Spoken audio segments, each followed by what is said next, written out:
ताज्या घडामोडी आणि नवीन बातम्या पाहण्यासाठी आमचं मी साक्षीदार हे चॅनल सबस्क्राईब करा. खारघर रेल्वे स्टेशन परिसरात अवैध पार्क होणाऱ्या दुचाकींवर पोलिसांनी कारवाई केली.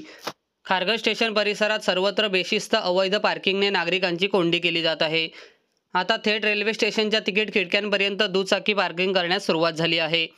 त्यामुळे घाई गडबडीत रेल्वे पकडणाऱ्या प्रवाशांची कोंडी होत आहे. मात्र या अवैध पार्किंगकडे रेल्वे प्रशासनाचे दुर्लक्ष होत असल्याने प्रवाशांनी याबाबत संताप व्यक्त केला आहे.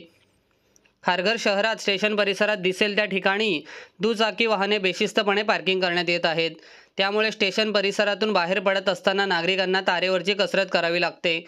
त्यात सकाळ संध्याकाळ नागरिकांची स्टेशन परिसरात अधिक वर्दळ होते. रेल्वे स्टेशन परिसरात 3 ठिकाणी पार्किंगचे कंत्राट देण्यात आले आहे. मात्र रिक्षा चालकांच्या स्टँडवर अनेक दुचाकी पार्क करण्यात येत असल्याने वाहतूक कोंडी पाहायला मिळते. त्यात रेल्वे परिसरात दुचाकी पार्क करणाऱ्यांनी थेट रेल्वे स्थानकाच्या तिकीट खिडक्यांपर्यंत दुचाकी पार्क करण्यास सुरुवात केली आहे. खारघर रेल्वे स्थानकात येणाऱ्या भागात दुचाकी आत येऊ नये म्हणून लोखंडी खांब लावले आहेत.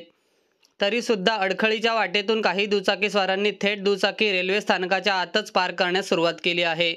याबाबत एकता रिक्षा संघटनेचे उपाध्यक्ष जयेंद्र कोळी यांनी खारघर वाहतूक शाखेत तक्रारी अर्ज केला. त्या अनुषंगाने 29 एप्रिल रोजी खारघर वाहतूक शाखेकडून 108 दुचाकींवर ई-चलन कारवाई करण्यात आली आहे.